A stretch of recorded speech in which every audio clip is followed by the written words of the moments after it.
Ladies and gentlemen, welcome back to New Japan Presents G1 Climax 26. This is day one. We are watching A block tournament matches. This is the fifth and the final match of the day. This is your main event of the evening, and it consists of two men who can only be referred to as main eventers. We've got the current IWGP Heavyweight Champion Kazuchika Okada taking on one half of the GHC Tag Team Champions, along with Toru Yano, Naomichi Marufuji, a personal favorite of mine, and somebody that hasn't done anything in New Japan since Wrestle Kingdom 9. However, this match is going to be a barn burner. We have New Japan World pulled up and ready to go. If you're watching along with us, which is how I recommend viewing this commentary or listening to this commentary, we are at 3 hours, 6 minutes, and 45 seconds in on the New Japan World player, and we will be hitting play on go. 3, 2, 1, go. And there's Okada, and he is ready to get things going here against Marufuji. This match is going to be incredible, and I am so stoked to watch this. Ashton, let me just field something to you, partner, to kind of set the tone for this match. You're a big fan of Marufuji, as we all know. Tell the fans, the uninitiated, if you will, what they can expect from this young man. Really, really, really fast strikes. So he's a striker. And he's got incredible speed with his strikes, yes. And we could be starting, I thought we were going to start maybe with a Greco-Roman knuckle lock. Okada, to me, is so impressive, guys. You know what a big Okada fan I am. I think he is one of the best performers of this generation. I think he's one of the best performers in the world right now, if I can be so blunt. You know how sometimes in a match, AJ Styles will kind of have that series where he'll like throw left, right, back, fist, kick, that kind of thing, like all crazy? Exactly. That's Marufuji's offense consistently. Interesting. He's kind of like a Japanese Roderick Strong in that sense. Definitely. And look at the conservative start that both these men have committed to in the early going. Okada working the wrist lock. Marufuji, though, leaps up. Cartwheel. He is an athlete. He is so quick. And look at this. Had the Rainmaker down on his back, but Rainmaker too quick, too agile, too athletic, kipped up and back on offense. And I'll tell you what, brother, the wrestling gods were kind to you. I know you wanted more of Marufuji, like in the Lucha Libre World Cup, and now they've given you him having a match with the IWGP Heavyweight Champion and one of the best in the game right now, Okada, one-on-one. And it's main eventing, and even though that match was incredible, it's still main eventing over a Tanahashi match, and it's the first night of G1. Everything is adding up perfectly right now. I love this. And hey, if Sonata just beat Tanahashi, no reason why Marufuji can't beat Okada, even though he is the world champion. Nice and he got a waist lock there, but Okada reverses. Oh, he's going for a Rainmaker this early. But again, I like that. That's the sense of urgency more people need. You realize, look, I'm wrestling multiple matches in one block. I don't need to waste time putting on clinics. If I know I can put away a guy straight away, I'm going to do it. And that's exactly Okada's mindset. That's a great point, John. I do agree with you that more people need to have that point of view, that perspective. And now you see Jushin Thunder Liger there at commentary. Okada, I'll tell you, he knows. He knows how good he is. He's confident. Maybe a bit brash for some people's liking, but Marufuji, though, you know what? What I like about him, a lot like Sonata, if I'm not mistaken, a lot like Tama Tonga earlier tonight, you know, he's the uninitiated. I think he comes in with a bit of a hunger because of that, because he has something to prove. And now Okada, oh, look at that. And those are the mind games. Those are the mind games, and now I'll kick straight to the gut there. How many times have we seen that before from Okada, though? This is not the first time he's done that. Exactly. Snapmare takeover. Now off the ropes. Drop kick there. And now Okada just thinking to himself, too easy. And I'll tell you, though, Marufuji still has plenty of time to make this a living hell for Okada here at day one, Block A. And Ashton, let me ask you again, as the big Marufuji fan, I mean, what would be his strategy against Okada, do you think? We know he's a striker. Is he known for picking body parts apart? I think he just needs to use that elusiveness. He's very sort of El Dragon Azteca Jr.-esque in that he's very hard to consistently hit with moves. So you think Okada's actually got the right game plan here with the ground game as you see him working the rear chin lock? For sure, yeah. I mean, Okada is highly athletic, but and I never thought I'd use this word to describe Okada, but compared to Marufuji, he's a little bit on the lumbering side. Right. And just really driving the knee, though, into the back. Really worrying that return line. But look at that. Marufuji, smart, using that limb advantage, being so close to the ropes and getting to the ropes. I see this as sort of like a samurai versus ninja match where Okada is the samurai and he needs to use his technique, and Marufuji is the ninja and he needs to use deception and quickness. Exactly. And I think those are the exact elements you're going to see employed by both of these athletes. Okada certainly a man of technique. Look at him winding that arm up before the Irish whip. But Admittedly, I will say, though, Marufuji's technique is pretty on point, too. So oh, look at that, though. Seated dropkick time. No! No! Again, with the quickness, I'm telling you, man, he's faster than you think. And the double knee drop to the arm. And how smart that it's on the arm, because much like the Dragon Screws at Tanahashi earlier, you take away the efficacy of the Rainmaker. You take away the efficacy of a lot of what Okada does by taking away that right arm. I mean, heavy rain, red ink, Rainmaker. I just so much. And Marufuji now reverse neck breaker that he does, that pile driver onto his knee. Exactly, yeah. Oh, wait a minute. Oh, wait, look at him winding up. I think he's going to drive that into the steel post. I think you're right. And he does. Yeah, I did not like that positioning. And you can literally hear the screams of pain coming from Okada. Oh, man, Marufuji, look at this. And I know you said that he's not really the type to pick a body part apart. Well, no time to start like the present, I guess. Yeah. Oh, my God, what's he thinking now? These malevolent machinations of Marufuji. And now he's just tying it up in the guardrail there. Oh, my God. Oh, my God. Oh, my God. He's just got it all tied up. He's just closing the gap. Oh, God. Oh, I have all the respect in the world of Okada, and I've envied him a lot. This is not one of those times. Oh, my God, the pain. I think that this is a case of Marufuji trying to prove that he's better as a representative of Noah than the best New Japan has to offer.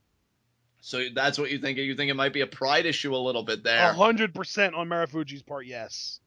And I'll tell you, I mean, as a big fan of the man, I mean, do you like this game plan that he's employed here against Okada? I mean, so far it's working, so I can't say I dislike it.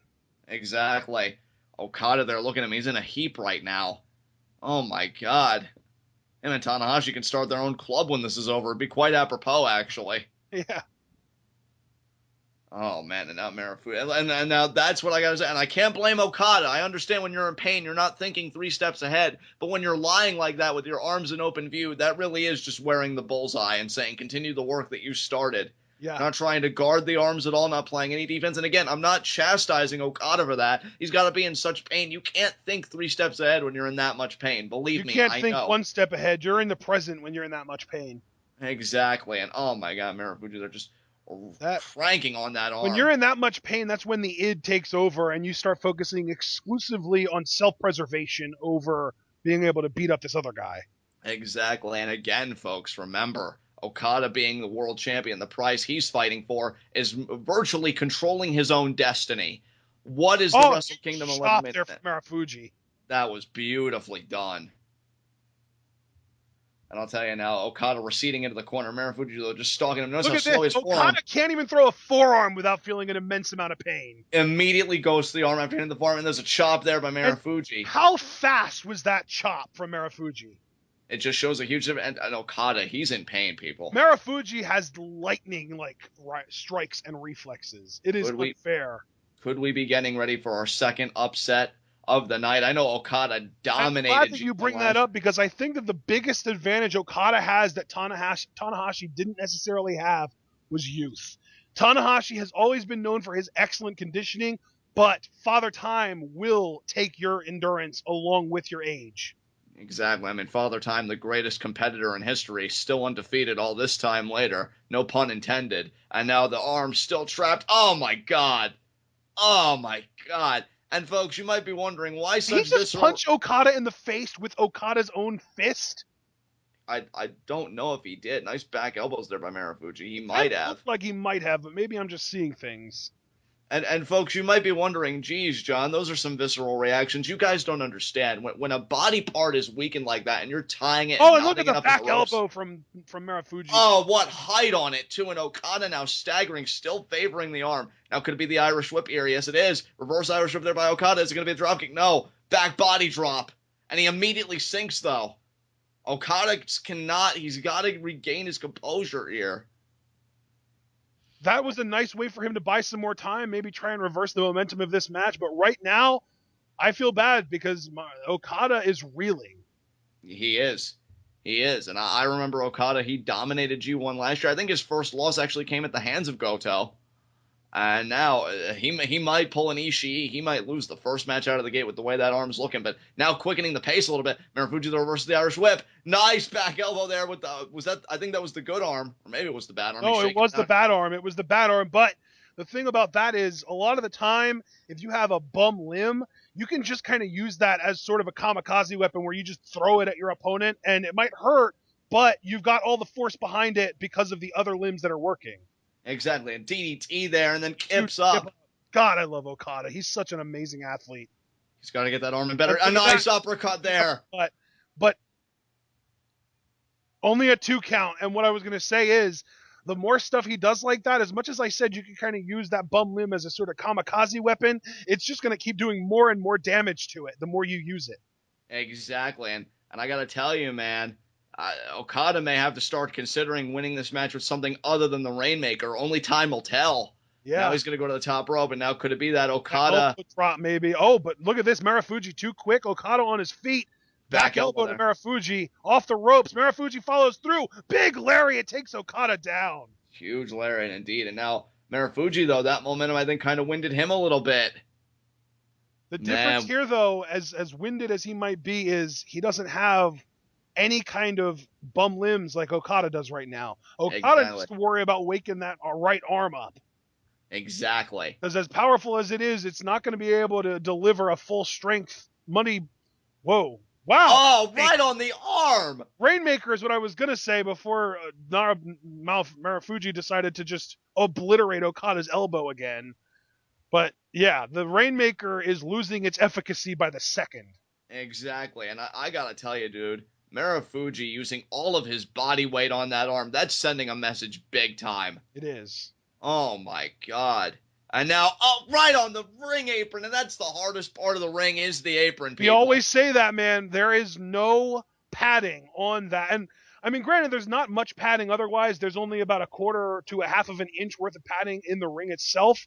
But on that apron out there is none. Oh, my God. And look at this. Pulling the left arm while using his foot to push the right arm into the ring post. And guys, I'm telling you, this is just a very finesse style of violence. I mean, this isn't barbed wire and thumbtacks and flaming tables. This is just a guy manipulating body parts, manipulating limbs to his liking and to the other man's detriment. That's what. And I have never seen Marufuji take somebody apart the way that he is in this match. Oh my God! Oh, he's just bending it. And he's gonna stomp on it, isn't he? He's gonna stomp on it. Oh, there it is. Marufuji has gone to the Zack Sabre Jr. and William Regal school of torture. I think he's fleshing out that PhD, partner. Good God. And now, he's still got the arm. Going to be a seated Fujiwara. Oh, kind of. He's got the knee on it and everything. And now, look at this. Standard Fujiwara here. Yeah. Oh, my God. This game. And it looks like he has Okada's right foot hooked with his own right foot, with his right leg. That's a great catch. That's a great catch. I'm noticing that now. This has been a game plan of perfection. So much harder for Okada to get to the ropes. This has been a game plan of perfection by Marufuji. Yeah, I mean, if you paid attention to the UFC 200 with Brock Lesnar versus Mark Hunt, one match before that was Anderson Silva, and he, in that fight, would get mounted a bunch, but he kept on using his legs to hook his opponent's right leg, and it prevented his opponent from being able to really mount anything major offensively. That's what Marufuji was just doing to Okada. You take away your power when you hook the leg and keep it in the air like that. Exactly, and I love how he's alternating between arm strikes and knife edge chops. Oh, another one of those lightning chops. Marufuji has been wrestling a perfect match in my estimation, and now Flapjack. I'll tell you what, that might be the equalizer Okada needed to get back on offense here. Tell you what, hold the syrup on that one as Okada now's got to try and get back in this here. He has got to get some blood flow back in that arm. That arm is shot to hell. Yeah, it is. And I'll tell you, if you're Okada again, do you have, I mean, you're the world champion. World champions, the one quality they have, they seem to share when you get to that level in the game, is adaptation. How is Okada going to adapt when your one arm is pretty much a noodle at this point, and Marufuji has no signs of stopping? He is a guy that is How do you committed throw to a him. powerful Rainmaker when there's literally no muscle tension in your right arm? Exactly. Another shot there, and you could even see Okada even seemed like he had to catch his breath there. I wonder if Okada's going to be able to use a left-handed Rainmaker in this match. Maybe he will, but is the left arm even as strong as the right? Would Marufuji be able to kick out of said Rainmaker? I mean, I'm a right-handed person, but if I ever want to do something with power, whether it's, hitting a golf ball or punching something, I've noticed that my left arm tends to have more power than my right, whereas my right arm is more technical, precise, and finesse. Right. So maybe the left arm of Okada, unless he's a left-handed person and that's why he uses the right arm in the first place, maybe the left arm has more power to it. You never know. Maybe. And we may find that out. His forearm there by Okada, but Okada is in so much pain. Look at him. He just crumpled. He just crumpled after that. He was the one forearm. that delivered the forearm, and he was the one that crumpled. Oh, and another strike there to the arm. And another knife-edge chop. Chops. Marufuji's chops look torturous. Oh, and the drop kick. That's what I mean when I say he's quick. Look at that reflex speed. Is this man only a few moments away from beating the IWGP Heavyweight Champion of the world? And now Operation Ace over the top rope into a splash. That's so impressive. Marufuji. And he is literally sitting on the bottom rung of the barricade guardrail. I'll tell you something, partner. For as little of Marufuji as we got in the Lucha Libre World Cup, we are being more than compensated right now. We really are. This is brilliant by him. I never thought we'd see a match of this brilliance, of this technical kind of fortitude, of just picking the arm apart. Look at Okada, though, looking to reverse. And look at Marufuji, though, stops it. Smart, yeah. And now what's he going to do here? Into the ring, Marufuji. Oh, my God, to the arm. Curb stop to Okada. 1, 2. Oh! Arm up. Marufuji innovated that variation of the curb stomp. And I feel like he got it right on Okada's arm, at least from my angle. I could be wrong. And now, what is it, slice bread number 2? No, Okada caught him. Wants a heavy rain? Reverse neck breaker. There it is. Bam. And now Okada here. You haven't seen him use heavy rain in a while. That's that Death Valley driver into a neck breaker. Oh, my apologies. I thought that was heavy rain. What we just got, that's my mistake. Oh, that's the reverse neck breaker. Oh, could it be the elbow drop, though? I think Okada's... elbow drop, but Marufuji was quick to recover last time. There's the elbow drop, but what did it do to the arm? Oh, that's your answer right there. Oh, God. Not going to be able to do much with that right arm without being in immense pain afterwards. I think he's calling for it. Here we go. Rainmaker! I don't know if that's wise. I don't know if that's wise. I don't know if you noticed, but he immediately had to put the right arm down. He couldn't hold the Rainmaker pose for more than a few seconds. Oh, here we go. Here we go. No. He can't even push Marufuji off to pull him in. Oh, now what a knee to the head. My God. Uppercut. And he's staggering, though. Oh, again, that arm. Okada's equilibrium after that knee to the head, but no, he's going to fire back. No. Marufuji and the strikes. Oh, and the super kick. And now, oh my God, if he hits this. 2, he's calling for it. Nope. Oh, Okada. Sees him on the top turnbuckle. Drop kick to the back. Oh my God. Marufuji, though, he looks dazed. If Okada was ever going to win this match, now's the time. But what does he have left in the tank? He can't hit a Rainmaker from this angle, can he? I don't. Wait a minute here. What's he thinking about? Tombstone, maybe? Tombstone. Yeah.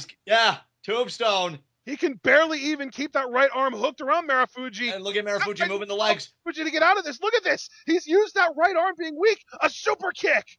A strike. Oh, another strike. Oh, a spin kick to the face there. And then the drop kick by Okada. Kick. I'd stack him up. Look at his position. I would try and stack him up and go for the pin right there. Is still not 100% in this match. He's thinking too much about his right arm. Thinking too much about that Rainmaker. And look at Marufuji, though, trying to stuff it, trying to stay on the ground. And back at him. That's brilliant. Is he going to duck? No, he didn't. He just caught it. No, he reversed. Oh, Okada, though. German. Oh, my God. Yeah, that's going to do it, I think.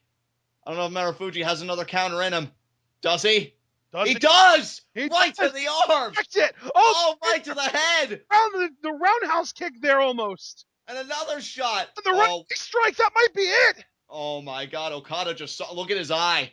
He has a glazed look. He just said he's done. No freaking way. That bicycle high knee, he calls it the KO. No way. What's he thinking here, Fisherman? Is Okada going to resist? No, he's not. This might be. Oh, drove him down. No way. One, this might be two, three, out. It got him. Oh my God, he just pinned the world champion. Marufuji is guaranteed a world title shot and his first win in G1. So on the same day one, folks, Tanahashi tapped out to Sanada, and Marufuji has just pinned the IWGP Heavyweight Champion. It took two finishers. It took the KO bicycle knee strike and that modified Emerald Flosion, but the job was done. And I don't think I have ever seen Okada dominated the way he just was by Marufuji. The thing about this match was, at least with Tanahashi and Sanada, it was relatively back and forth. Sanada was clearly working on that left arm, but at least Tanahashi got a bunch of offense in on Sanada's knee. This was about as one-sided as you are ever going to see an Okada match be. I'll be honest, folks. I just said in the semi-main event, that was the upset of the tournament. I didn't think that stature would be unseated this quickly. This is now the upset of the tournament. Marufuji coming in for his first G1 Climax, and his first match beats the world champion. And look at Marufuji. He's perfectly fine. He barely even broke a sweat in that match, and Okada is limping, being helped away by trainers and young boys. That arm is dead. That arm is dead. And you have to ask this, Ashton, which is something we didn't really talk about much with Tanahashi. What was that? Long-term effects of the arm injury. Exactly. I mean, if you would combine Tanahashi's right arm and Okada's left arm, you would have two functioning arms, but the other two are not. Exactly. What in the hell is going to happen? And now Marufuji's got a mic. This was day one of G1 Climax 26, 2016, guys. A block. Holy crap. Marufuji and Sanada.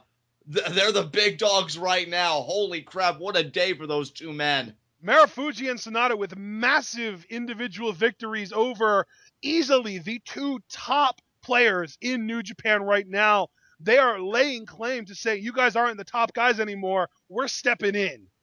And brother, as a Marufuji fan who really wanted to see him compete, you got this match, Marufuji against the IWGP Heavyweight Champion, which he won. That's got to be a great feeling for you as a fan. And you know what? The crazy thing is now, not only am I looking forward to Marufuji Tanahashi, but now I have Marufuji Sanada to look forward to as well. That's right. Oh, my God. I mean, and Marufuji Ishii and Marufuji Goto, there are so many amazing matches that are going to come out of this A block. B block has a lot to live up to on Friday. Yeah, absolutely. We had 5 matches tonight, and not a single one of them felt like it dragged even for a second. I completely agree with you. What a match. That was a phenomenal series of matches between Sanada Tanahashi and Marufuji Okada. I am ecstatic over the underdogs picking up big wins over the established veterans who are massive favorites to win this tournament. I personally had Okada and Tanahashi being in the A block finals. Maybe I have some reason to question that pick now. Maybe you do. Or maybe those guys will prove their mettle once again, fighting from the ground up, but regardless. We've got to remember, this is G1 Climax. This is the ultimate marathon, not a sprint scenario. Exactly. But for right now, in this immediate moment, this night belongs to the underdogs. Yeah. Holy crap. And I mean, we already brought it up as well earlier tonight. Tenzan taking a win from Ishii. That was huge as well. I agree. I have so many upsets today. In day one, guys. Day one. Unreal. Unreal. Amazing. That Marufuji Okada main event was something else. And Marufuji made a huge statement. He beat Okada, and that's not a good look for New Japan for somebody that's not even in their house to come in and beat their world champion. That's huge. I mean, hey, man, here's the thing. With Sonata, like we already said, he and Tanahashi were very much back and forth. Sonata, I would say, got like 60% of the offense in that match, just working over Tanahashi's left arm. And the Sonata, it almost feels like Sonata is finally returned home. Sonata feels like a legacy kind of player, you know? Whenever Right. there are movies about people being in fraternities, the legacies always get in first. Well, Sonata has been multiple times endorsed by Keiji Muto, aka the Great Muta. Right, right. And I mean, back in the late 90s, Muta was the biggest of deals. So now, the fact now, though, that we've got Marufuji, of all people, coming in and not just beating, but flat out dominating the world champion, the ace of the new generation, the Rainmaker Okada, and picking up that win, that was huge and shocking. And I don't know how the B block is going to live up to this level of hype, but they're going to get their chance on Friday to try. Yeah, and we'll see what they've got, but what a phenomenal day. The inaugural day of G1 Climax 26. Marufuji, Sonata stake their claim in the block. And I'm going to tell you right now, I feel like so far after one day, I'm so much more excited about this year's tournament than I was last year. Completely agree, partner. All right, guys, that being said, we're going to close this out. Hopefully you enjoyed not only the show, but our commentary as well. We will see you on Friday for day 2, the beginning of the B block. Stay tuned.